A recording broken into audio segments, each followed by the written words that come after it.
The Hammer Podcast will not be heard this month. In its place, we give you the following special presentation.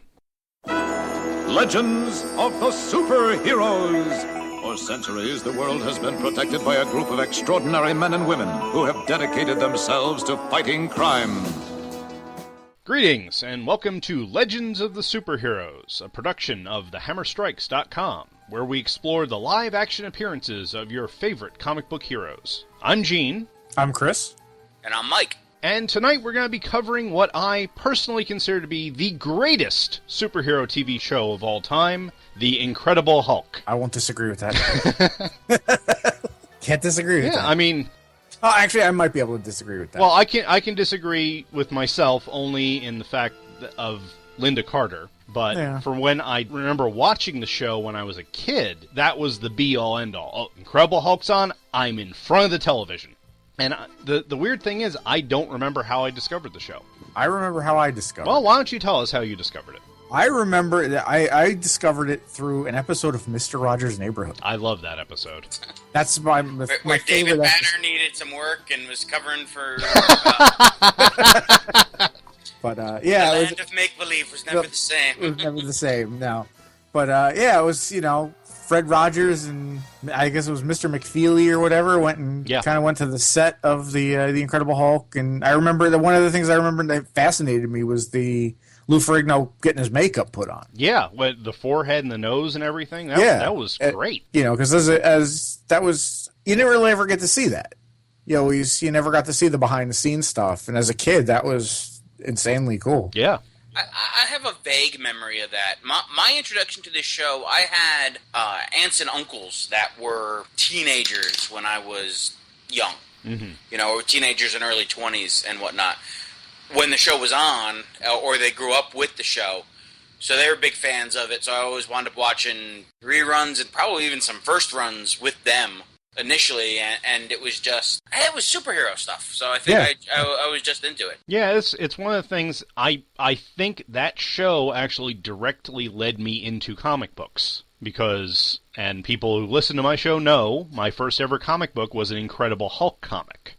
And I believe... I don't remember because it's one of those things where it was just always there. But I believe that my grandfather bought it for me because he knew I was such a fan of the show. No. So as opposed to how you would normally think, oh, your comic character is on TV. Your TV character is in a comic. It was the opposite. Yeah. It was the opposite. Yeah. The other thing I remember going hand in hand with was there was an Incredible Hulk cartoon. Yes. In the very early 80s that ran with the Spider-Man cartoon. Yeah, I still love that cartoon, even with the incredible reappearing clothes. Yeah, there's one of those early 80s spotty, that was that Hanna-Barbera mass-produced stuff. Yeah.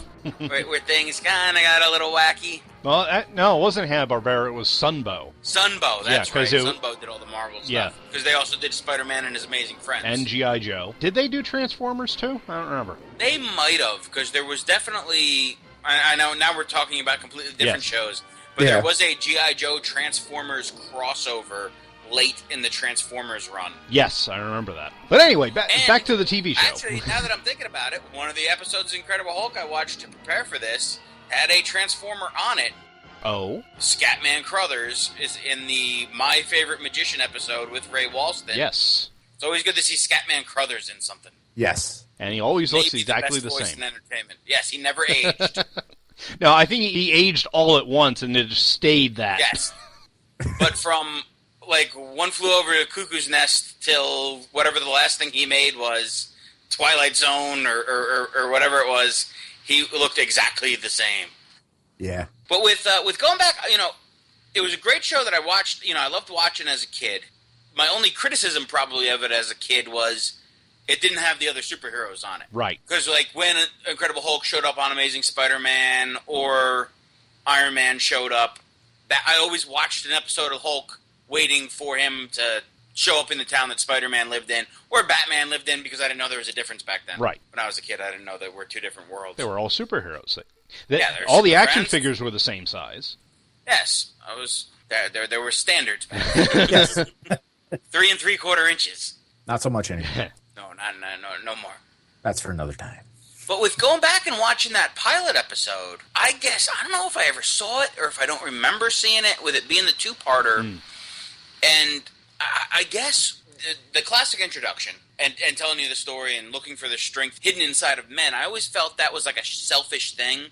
Like, here was this weakling that wanted to be stronger. Oh, yeah. I always thought it was a weird thing. And then seeing the pilot episode and finding out that his wife died in a car crash that he couldn't save her from because he couldn't open the door or lift up the car. And it added this pathos to the character. And that it made the sad walking away song at the end mean so much more. Which I have kind of a tangent on the sad walking away song. Where I was kind of pre-gaming for this show, and so I was watching a bunch of episodes last night, and my wife turns to me and she goes, "The ending of these episodes are so sad." And I said, "Well, yeah, because he's got to walk away to the sad walking away song. Yeah, it can't be joyous." Well, the show, the show itself is really, really melancholy, because it really because every time you think he's getting that close to a cure, like in the My Favorite Magician episode, he's taking these injections and he's hoping, after all this time, he's going to actually get that cure. And at the end, it's, well, this didn't work. Maybe I'll try something else. It's like every time, even if he was that close to finding it. In one episode, there actually was a cure that the one guy threw against the wall, the vial smashed, and the cure was gone. Yeah. It's not a happy program. No, it really isn't. And he makes the choice sometimes where he could cure himself or get closer to a cure, or if he has to help somebody, he always winds up choosing to help somebody. Right. And costing himself the piece of the cure. What I noticed through the first, I watched around about the first 10 episodes right in a row. And I don't know if it carried over through the series. I have a feeling it did. There's a very Jekyll and Hyde, Two-Face theme throughout it. And not just that David Banner becomes the Hulk, but most of the villains, at least especially in the first 10 episodes, are devious, but not at first. They come off as a good-natured person. They don't come off necessarily as the villain, and then there's the twist. Right. Lonnie Anderson turned out to be a villain.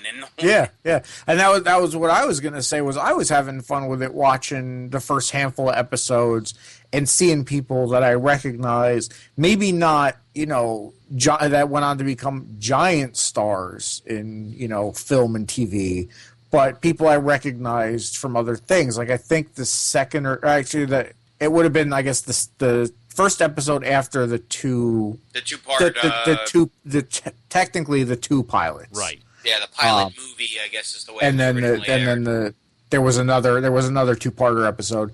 Was the main, I guess, character that Banner has to help in the episode is Kreese from Karate Kid. Marty Cove. And so it was kind of fun watching that and going, oh, I recognize them from this. I recognize them from that. Death in the Family. It had Gerald McRaney in it. Yeah. And for people that I knew him as Major Dad. Right. So it was kind of fun. It was kind of fun seeing. Mr. Feeney / the voice of Kit was in an episode. Yeah. The Evil Doctor. Yeah. And actually, that was something else I picked up for it too. I feel that it deals with a lot of there's a lot of bad doctors in it. Oh, yeah. Evil medical professionals. Evil medical professionals. There's the episode at the zoo with the the vets that are smuggling diamonds. Mr. Feeney is a doctor that's giving the girl poison so the stepmother can inherit the money. And that's the episode with Gerald McRaney. Right. Okay, yes. Yeah, the two-part. Where, I'm looking at him that whole episode, and I didn't realize who he was. Now that you say and that's it's like I've seen him in a bunch of different things. Well, I mean, I think just from the pilot on, misuse of medicine's in there, because that's how David Banner got in this position. Is he misused medicine on himself because he was sick of waiting for results, and he said, okay, I have a theory. I'm going to take this injection. I'm going to crank up the gamma radiation, which he didn't realize. Apparently there's some maintenance guy who is able to tinker with medical stuff and increase it by 1,000-fold, and that's how he ended up becoming the Hulk. Is he was the first, technically, evil Doctor. Yeah. Yeah, and there's always that underlying of he's working as a janitor or working at something, and he does run into the Doctor, and he gets very condescending comments and reactions from these medical professionals every time he runs into something. Oh, you're just a lowly janitor. How could you know this? Right. It really shows like what pricks doctors can be. Yeah, but I don't know what drew me to the show so much as a kid, except for maybe like the one guy, Michael Bailey, describes it as it's the porn reaction. You're watching it for a specific thing, and in this case, it's waiting for him to Hulk out. Yeah. Yes. Well, and you're waiting for that, and then when the Hulk shows up, it's a giant dude painted green. Yeah. Yeah. And Ferrigno was such an impressive guy physically that still is. Yeah. Yes. Oh yeah.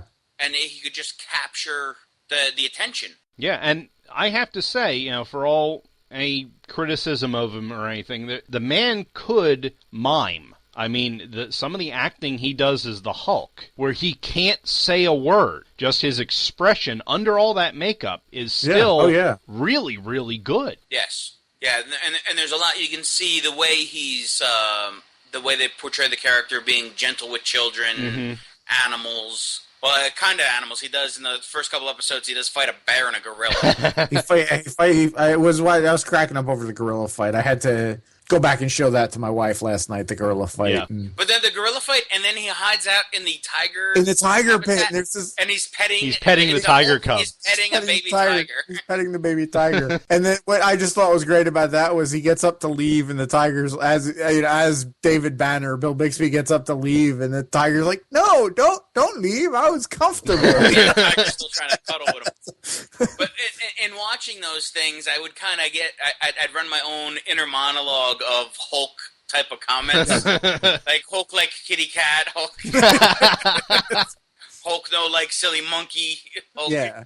And, we're tangenting again, but I have to point out that Ferrigno was able to do the voice of the Hulk later on in his career. In the 90s cartoon, he was the voice of the Incredible Hulk. Really? Yeah.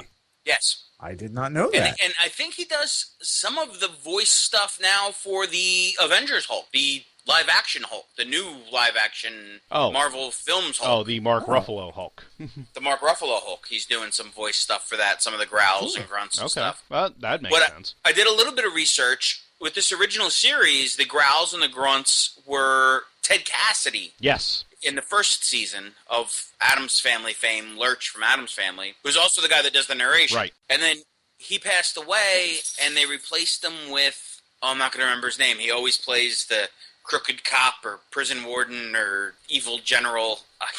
That could be a number of people. Most of them British. No, he's a Southern guy. Ah.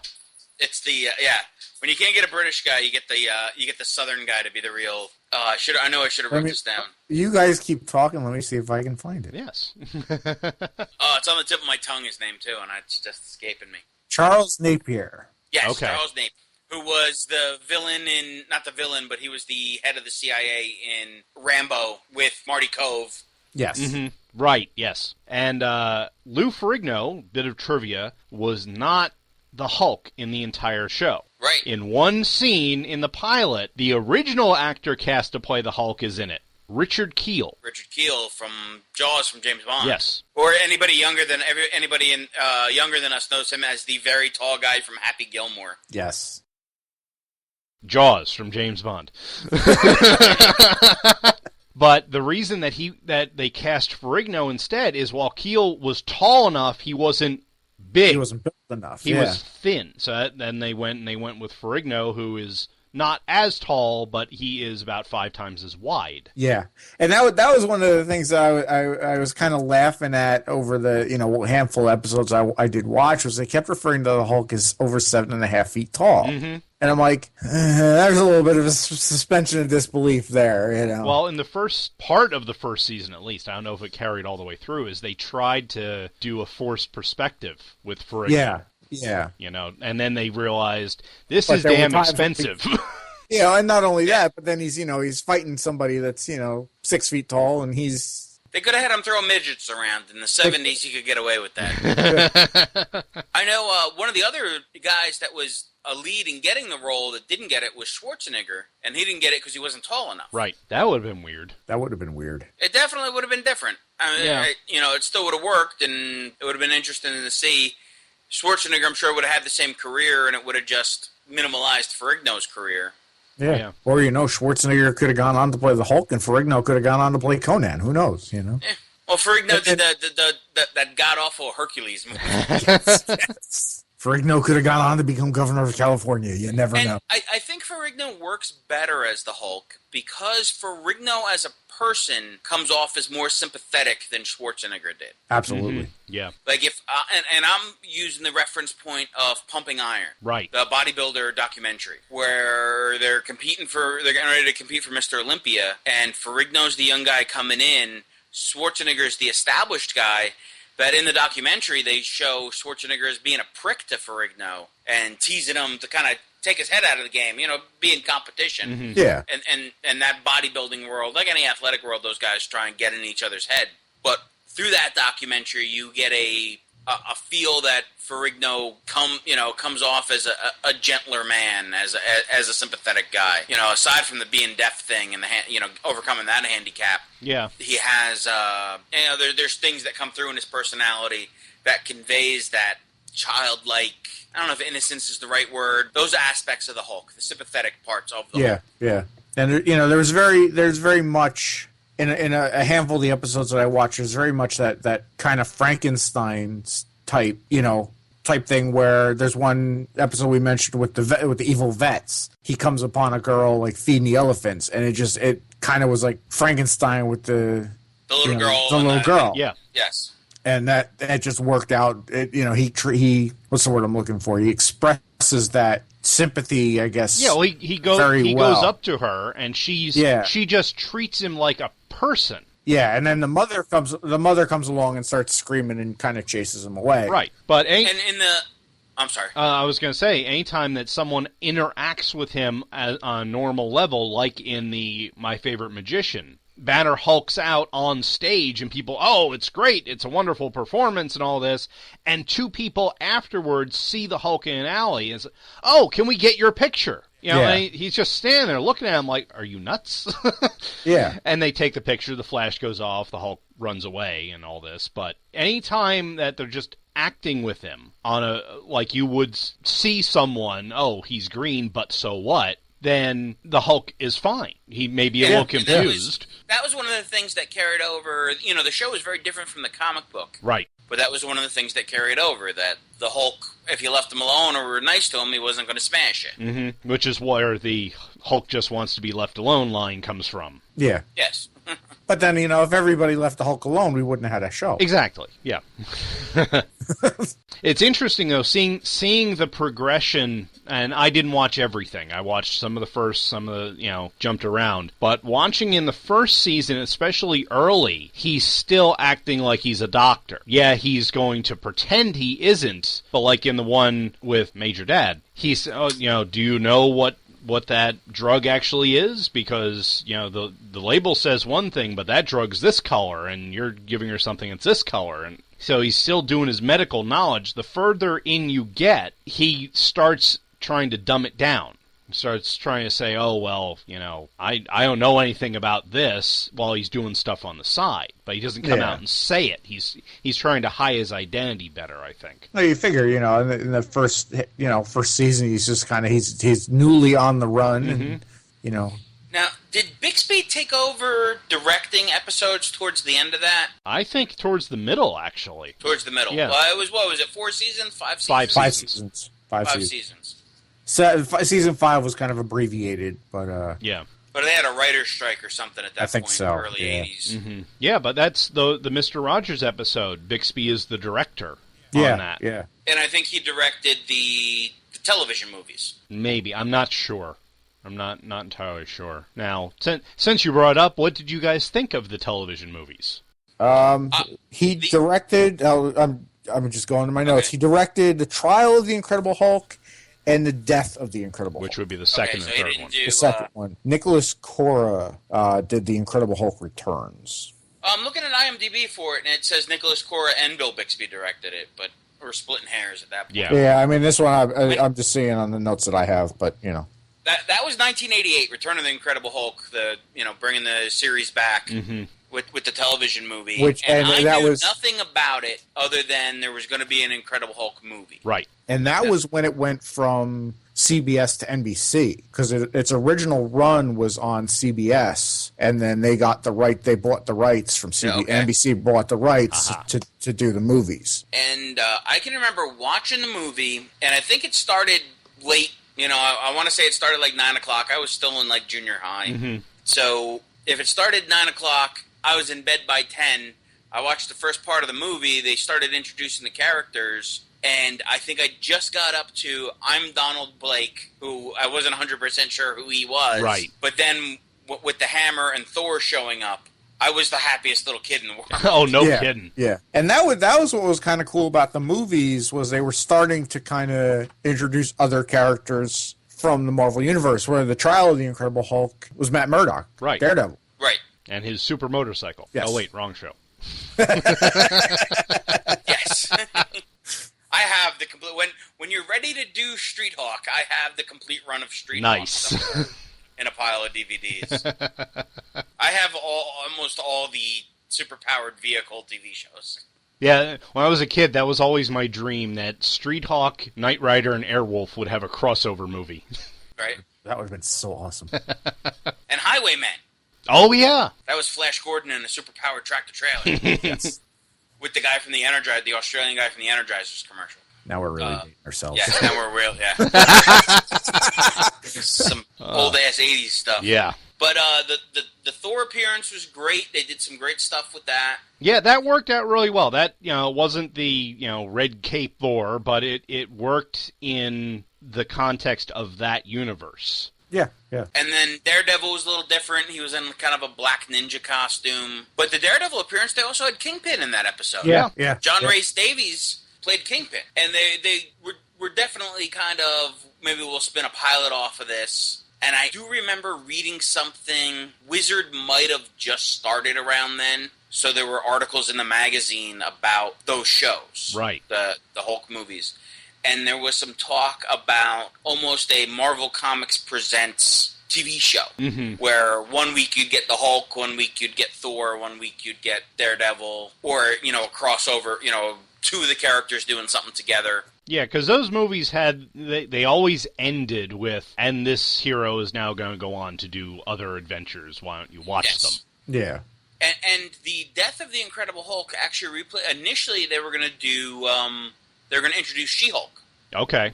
They did Death of Incredible Hulk instead, and then they were going to revive it, do She-Hulk, and give the Hulk Banner's intelligence. Let Lou Ferrigno talk in a follow-up movie. Okay. And I think Bixby's health was... Bixby, before they got the fourth movie out, Bixby had passed away. Yeah. But there was a lot of fun potential there for that Marvel universe to be on live television. We only got... Hulk, Thor, and Daredevil out of it. We only had to wait, 20 years for that? Yes. But the potential was there.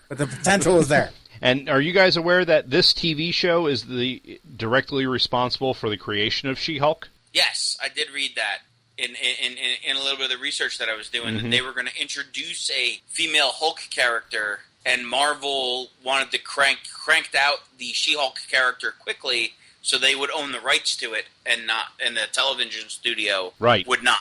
Because the Bionic Woman was owned by the TV studio, not the creator of the book series that the $6 Million Man was based off of. Really? Yeah. That's why Stan Lee did it, because even though the Bionic Woman has the same eye, the same ear, the legs, the arm, it's derivative. Well, she had the ear, he had the leg. He had the eye. But then it was arms and legs. But it's based on that character, but because the studio created a new character, they owned the rights and didn't have to pay the guy. And Stan Lee saw that and said, hell no, and quick wrote the She-Hulk, and there it is. Yeah. But the She-Hulk, the original comic, is actually where she first appears. I believe he's referred to as David in the comic. Which is interesting. Yeah, all this Well, useless at that point, trivia. they were really trying to tie it all in. Yeah, because it didn't have, like, the covers, from your favorite TV show or something like that on the covers of the Hulk comic at the time. Right. And it was kind of odd that the CBS had Hulk and Wonder Woman both running at the same time. They were back-to-back. I guess in retrospect, when you realize it's a Marvel character and a DC character on the same network on the same night. And then apparently, I guess that Spider-Man series that ran, which never really got picked up. I read recently that one of the reasons they didn't pick it up was because they didn't want to be 3 superhero shows deep on CBS. Now you have people fighting over how many superhero shows they have. Now you're tripping over them. Yeah, now we're lousy with them. Yeah, and I'm happy. I'm happy. But you can't beat it. I'm not going to watch all of them, but I like them. Serious TV shows. And I think going with keeping the Hulk kind of the dour tone and keeping it serious definitely helped the series, because if they made it too kid friendly or too goofy, it wouldn't have lasted at all. No, because not at all. If it had any type of camp in it, it would have just destroyed the whole concept of it.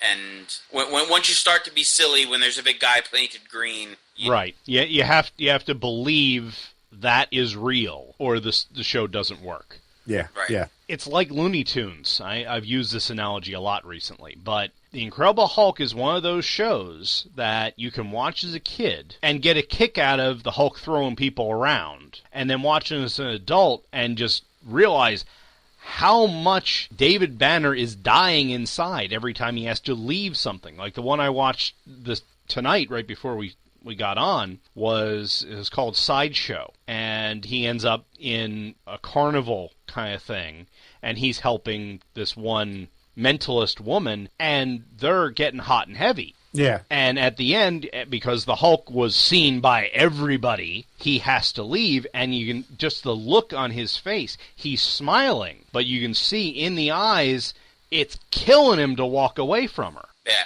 Yeah, he starts to find that happiness in a lot of those episodes, and then has to give it up. Yeah, and it's just it works so well for all different ages. That's why the thing lasted so long, I think. And you could almost say that the series is a metaphor kind of for somebody with an addiction. Yeah. For an alcoholic or a drug addict, where a guy finds that moment and gets himself together, and he has these pieces of clarity that everything is going well in his life, and with this it's a physical attack and anger that brings it out, but like an alcoholic that then falls off the wagon and wrecks everything that he has and has to leave, has to start all over again, and it's that it was literally a day-by-day thing with him, where he would have to go and start a new life somewhere else because of who he was and what he had made him of himself. I never really thought about it that way. That's brilliant. That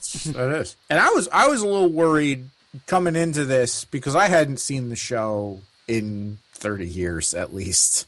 And it had been sitting in my Netflix queue since I saw that it was on Netflix. I'm like, I want to watch this again. And this gave me an excuse to watch it. And I was worried going in, because I was like, how is this going to hold up?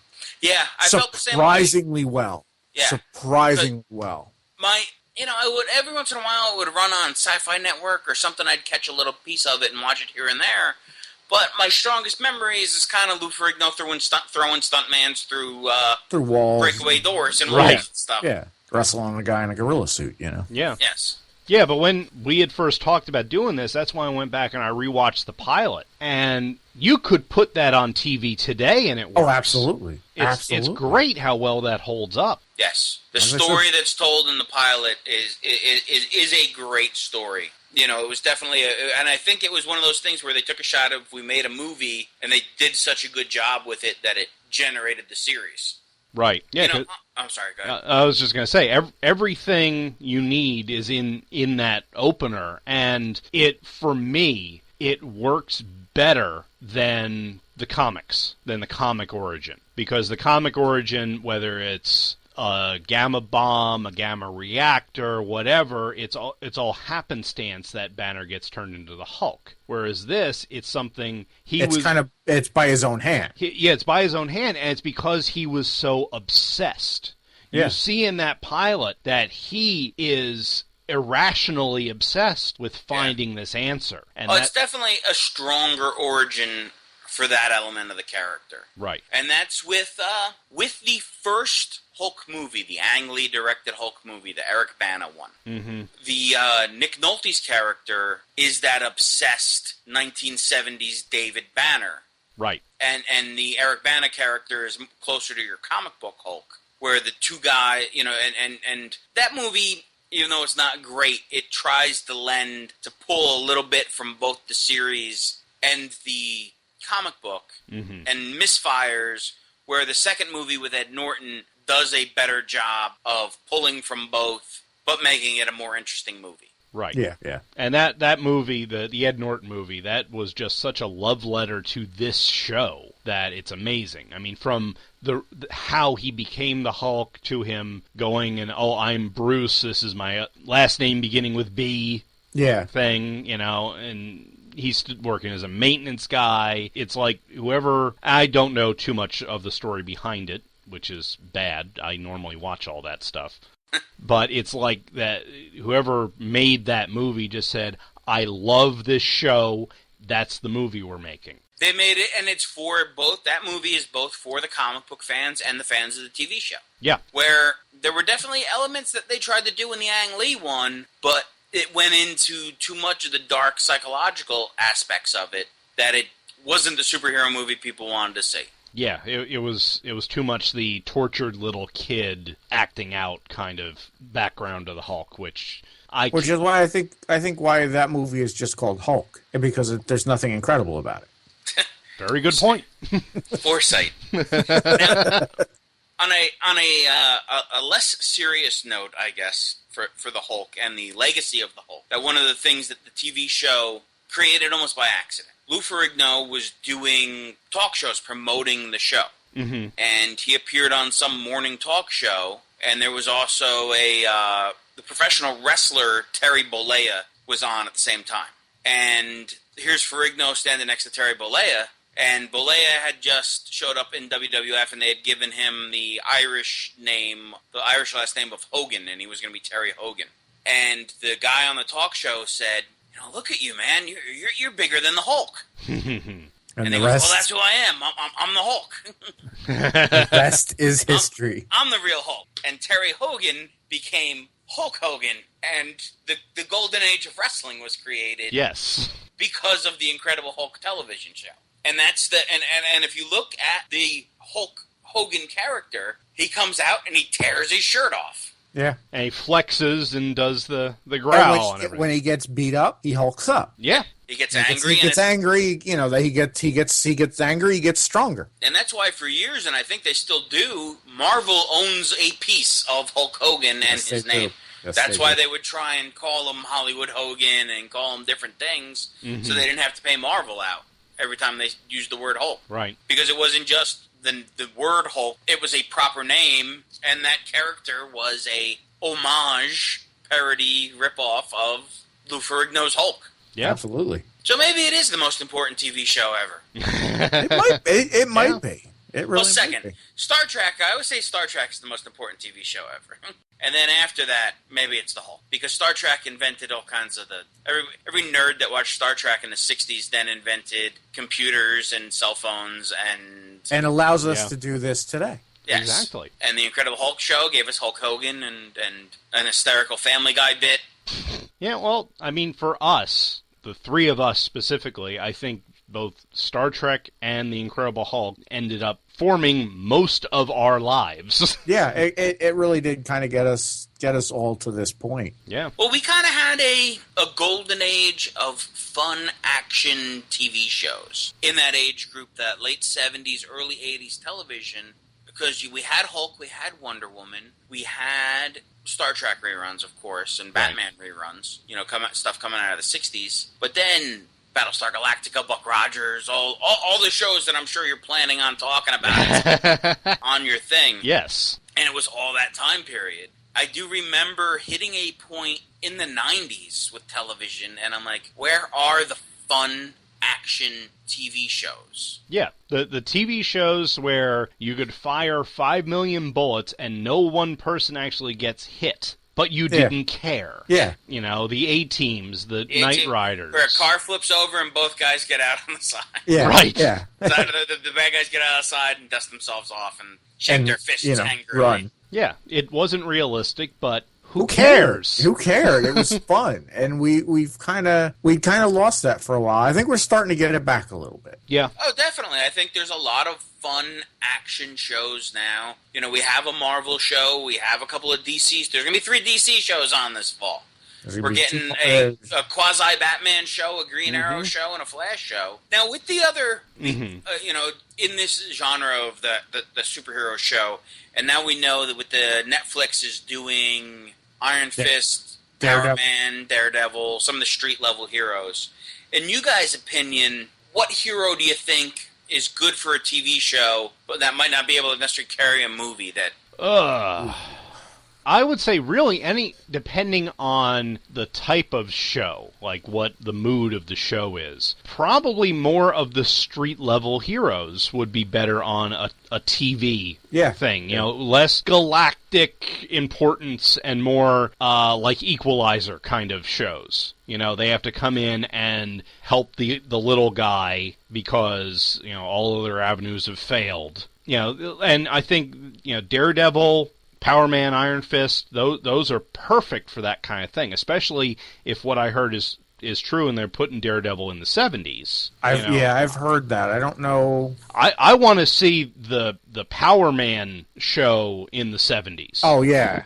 I mean, that would be ideal. Yeah, that would be a lot of fun with those shows. But, you know, the problem that runs into is how do you cross them over if they intend at some point to cross them over with the mainstream shows of S.H.I.E.L.D. or throw them in the movies. What I have a feeling that they're going to do is they're going to set it modern time, but give it a distinct 70s television show feel. Okay. Yeah. You know, a grittier crime drama, you know, something that, you know, that 70s dirty New York is one of the best characters ever in film. Yes. Okay. Yeah, so you would end up with Daredevil kind of like in a Hill Street Blues kind of setting. Exactly. Yeah. Yes. I could definitely be down with that. That could work very, very well. Where you get that vibe of being in the city. Mm-hmm. Where,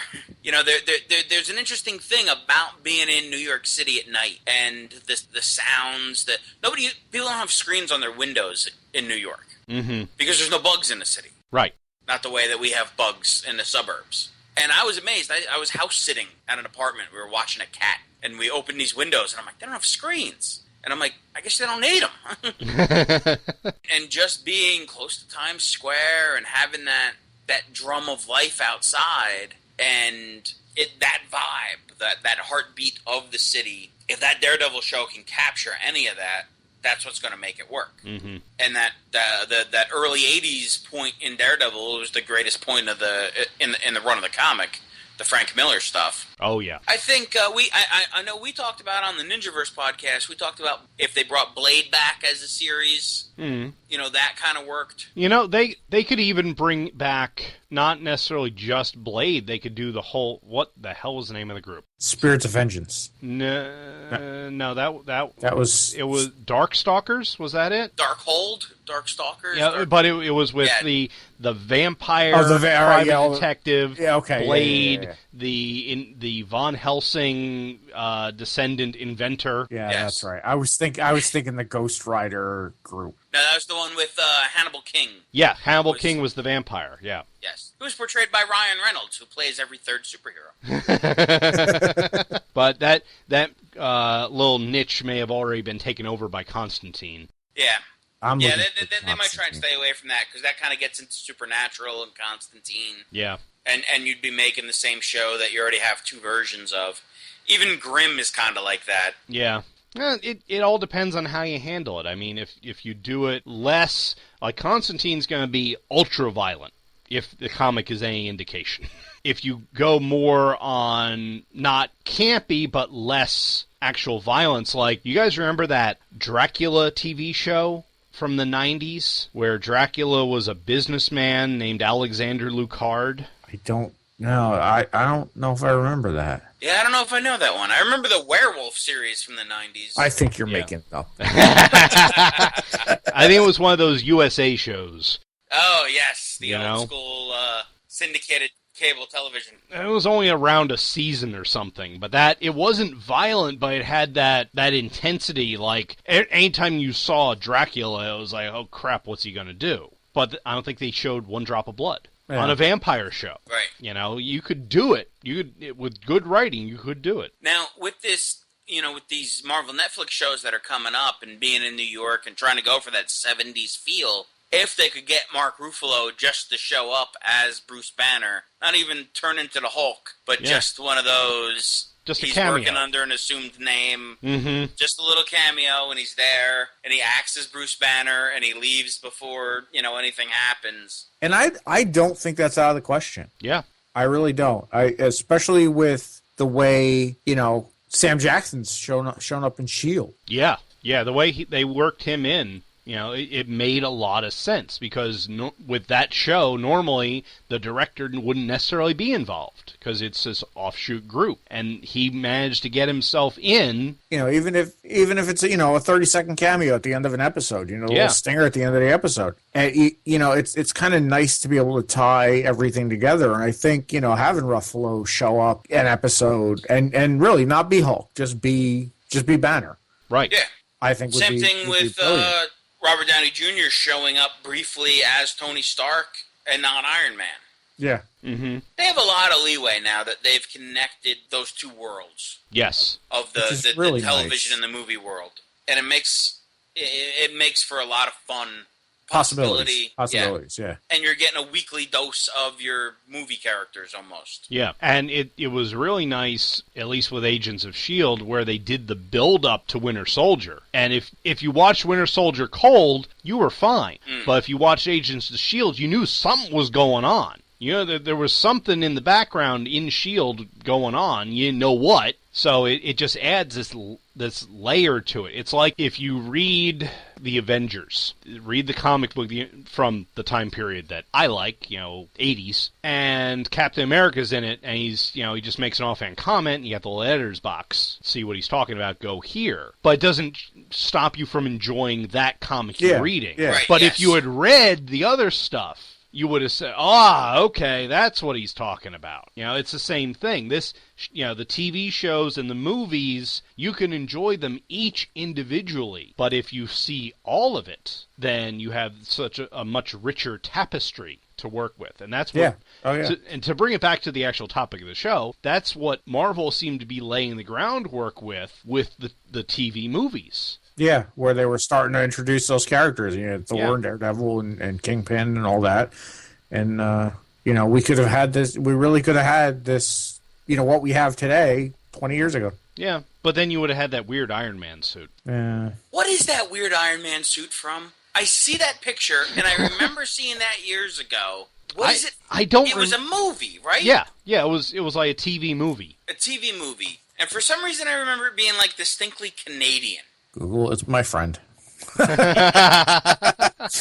Yeah, I don't. I don't know if it was necessarily called Iron Man but I keep seeing that picture where he looks like a 55-gallon drum with legs. Yes, which was kind of the original Mark I armor. Yeah. In a certain point of view. Mm-hmm. When was that from? Yeah, like around. What do you mean the the time frame? Do you know? Oh, I don't. I just remember seeing the clip. I don't remember where. Maybe it was something that never got made. 1978. Really? Yeah. And what was it? It was a TV show. It was a movie. It was a movie. It was an Avengers movie. Are you sure you're not looking at the fan-made thing? Maybe. Oh, I'm seeing a bunch of stuff that says Avengers trailer from the 70s is fantastically awful. Is that a fan-made one? That's a mashup of that Iron Man thing, the Captain America the Captain movies. America with the motorcycle helmet on? Oh, that's it. That's a fan-made thing. Eh. Someone basically said, "Hey, let's look at if we took all these old TV shows and crossed them over like the current Avengers did, what would it look like? You know, how cheesy would it be?" But I don't know where that Iron Man I'm not coming from. I'm not coming up with anything, which is interesting. Yeah, all I've ever found on it is just that clip. I don't know where it comes from. That's horrible. I don't know whoever came up with that needs to be locked away forever. It looks like Bender from Futurama. Well, it's right up there with the rubber ears on the Captain America movies from back then. True. Well, he had rubber. He had rubber ears in the '90s movie, right? That too, yeah. Yeah, and the best part is the 70s one where the helmet is the motorcycle helmet. So he looks like he's got a leader head on him. Yes, and the shield attached to the front of the motorcycle. Yeah, and it's clear. Of course, looking up this picture, it pulls up all these pictures of that horrible Fantastic Four movie that we love the reference. Yeah, we will not mention that. No. That's one of those things. It's just like the Universal Studios rights for the theme park. You want to revert back to Marvel sooner rather than later. Yeah. Now, as far as the Marvel show, there was the Captain America show, or was that a show, or was it a miniseries? The Captain America TV thing? Yes. There were 2 TV movies. 2 TV movies, okay. Yeah, they never actually made a series out of it. And I think it was 2 different actors. God. And then there was the Doctor Strange pilot movie. Where he looks like a porn star? It was the 70s. What do you want? He had to have the 70s porn stash because he was in the 70s. He absolutely did. And he's wearing these ginormous gold chains like Mr. T. It's so brilliant. It's so brilliant. Then you had the Spider-Man TV movie that ended up being a short-lived series. Right. We're through the net webs at people. Yes. Yeah, I watched that. That whole thing's on YouTube. The pilot. Oh, I watched that. Because another podcast, the Supermates podcast, they looked at it. And it was the wife, I don't think had ever seen it. And wow, they ripped it a new one. Then I watched it I said to myself, it can't be that bad. Never say that, because it always is.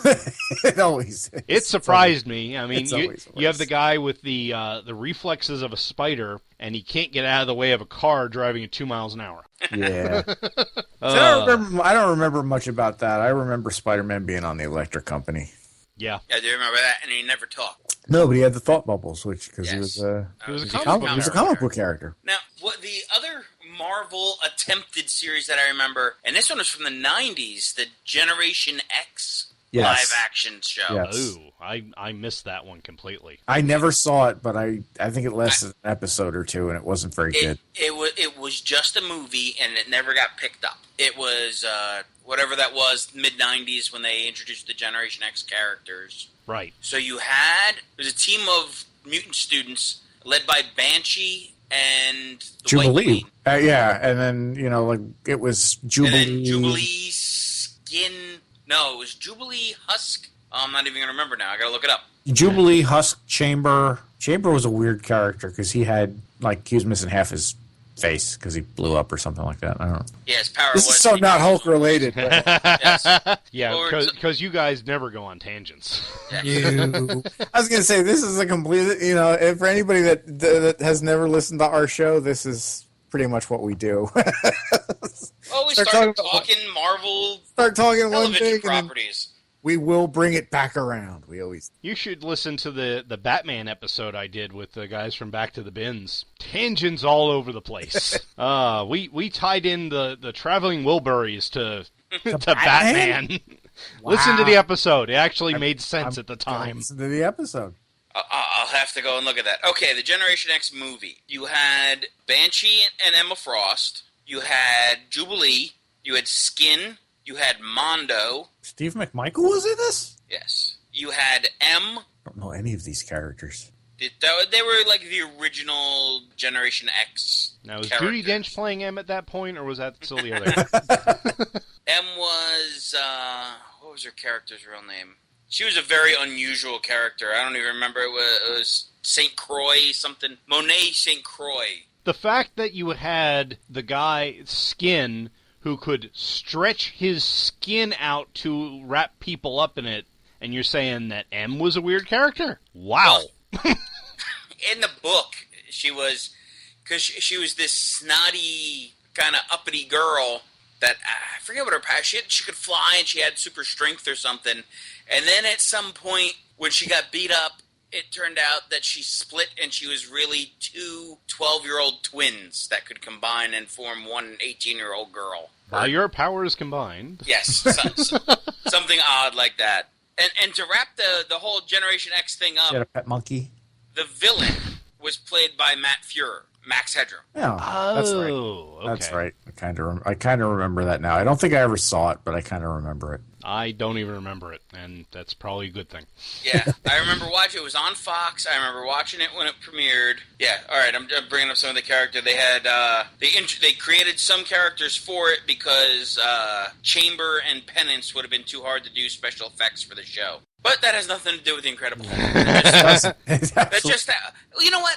It helps highlight how good that Hulk show was. I was going to say, because Marvel couldn't get another show up and running for another 30 years after that Hulk show. Yeah, it really does. It really amplifies how good this show was. And as I said earlier, to this day, how well that show held up. Yeah, well, it was really the only successful live-action thing Marvel had until Iron Man. Yeah. You know? Yeah. You know, Blade was kind of successful, but not... You don't necessarily think, when you're thinking Marvel Comics, you don't necessarily think Blade. Right. Blade helped revive the let's make comic book movies again. Right. Yeah, after the whole Batman and Robin Yes. fiasco that shall not go there. Well, they killed the industry for a good portion. When they turned it into gay escapades.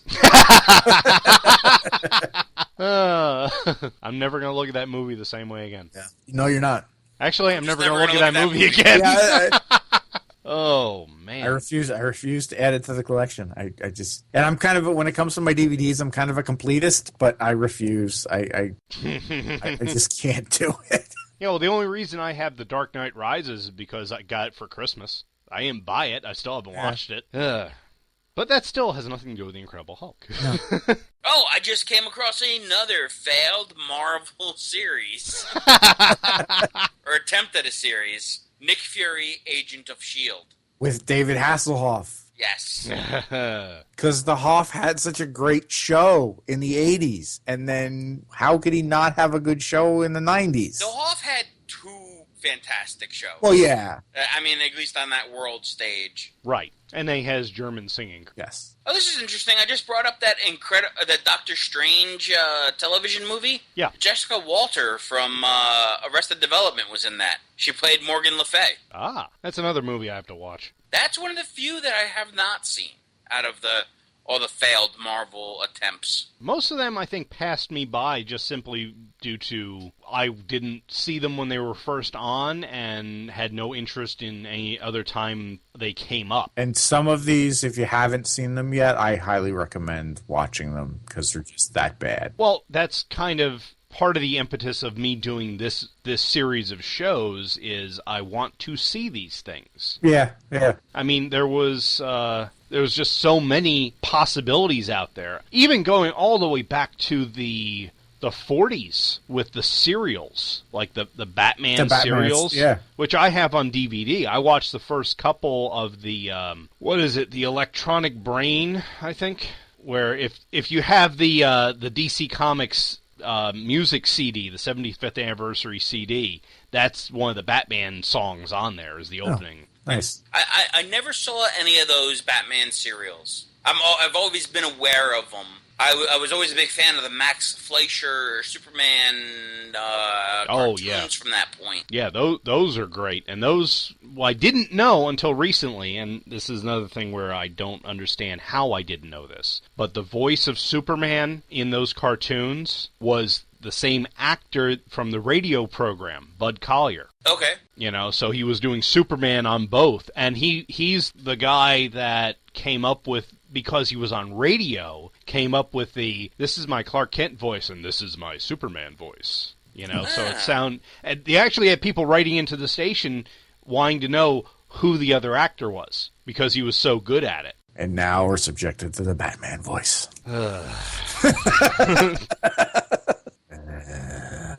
that was why it was so important that Batman voice fought the Bane voice in that last movie. So not good. So not good. But you know what was good? The Incredible Hulk. Yes, it was. It was all just retrospect on how good that Hulk series was. It is. And it's so good, and it reminded me, I've been reminded how good it is, even when we're done with this, recording this show. I'm going to go back, I'm going to finish watching the series. Oh, yeah. It's a good example of kind of how less is more, and you didn't have to go too much with it, because it's kind of essentially The Fugitive, to a point. Yeah. Where it's Dr. Richard Kimball going from place to place to place, trying to prove his innocence and find the one-armed man. Slight variations. Yeah, that was kind of a TV trope back then. I mean, if you think about it, The Fugitive, Kung Fu, Have Gun Will Travel, Knight Rider, A-Team, they're all of these are the same thing. Yeah, it's wandering hero, yeah. Yeah, they all go where they're needed or wherever fate takes them. Right, and then they come in, they deal with whatever problem. In the Incredible Hulk's case, David Banner hooks up with the most beautiful woman in the town. Every episode. Every episode. To quote Michael Bailey from Views of the Long Box, David Banner gets more ass than a toilet seat. But that girl's uncle who raised her is always in over his head. Right. Some local gangster or sheriff. Yes. Or it's kind of like Tom Joad from The Grapes of Wrath. Wherever there's a cop beating a guy, I'll be there. He's wherever there's a crooked circus promoter. Yeah, really. I'll be there. And they were so good at doing that in TV that when it came to this, it was just like the character was tailor-made for that kind of storytelling. Yeah. It's funny because it's one of those things I can go back and watch, and nostalgia doesn't do anything for it. It's still such a good show that even someone who didn't really watch it, like my wife, I don't think ever watched it growing up because it wasn't in her wheelhouse. It wasn't, it didn't have ponies or princesses in it, so she didn't watch it. So she watches it now when I have it on, and she's impressed with it. She enjoys them, and there's no nostalgia with her at all. Yeah. Yes, she's a geek, so it helps. she's inclined that way already, but if it's a bad show, she doesn't hesitate to pipe up. Yeah, that was kind of I was a little worried that I was gonna the nostalgia effect was gonna affect my viewing a little bit, but it really didn't. Where I went in thinking remembering the show being good, and it really is good. Not being disappointed, yeah. Not being disappointed, not being like, oh wow, this. How could I have watched this as a kid? This was like horrible. When you go back and watch He-Man. He-Man is so bad. So bad. I got the Christmas special for $1 this year. It's on Netflix. Worse. It's worse than you could imagine. You gonna go demand your money back? Nah. That would be great. You walk into the store, I bought this for $1. I want my money back. We need something for our Christmas episode. Well, I think we've successfully run this topic into the ground. So. I think so, because now we're talking about He-Man Christmas. So why don't you guys tell everyone where they can find you on the interwebs? You can find us at theninjaverse.wordpress.com. You can find us at the Ninjaverse on Facebook, on Twitter. We all have Twitter handles. I'm at thechris76. And what are you at, Mike? Mike Z does tweet. And we tweet occasionally. Yes, I don't really participate as much as an avid Twitter user would. Yeah. But we're on. We're one show a week. We're an occasional horror podcast with our Tales from the Ninjaverse podcast with author Chris Jensen, where you want to hear some off-roading and digressing on a story. That's what you need to listen to. All right. Well, thank you very much for being on, guys. I appreciate it. It was a ball of fun. Yeah, thanks for having us. Yes. Yeah. We got to do this again sometime. Absolutely. We'd love to come back. All right. Well, thank you for listening, everyone, and we'll see you next time. Later. Bye, everybody.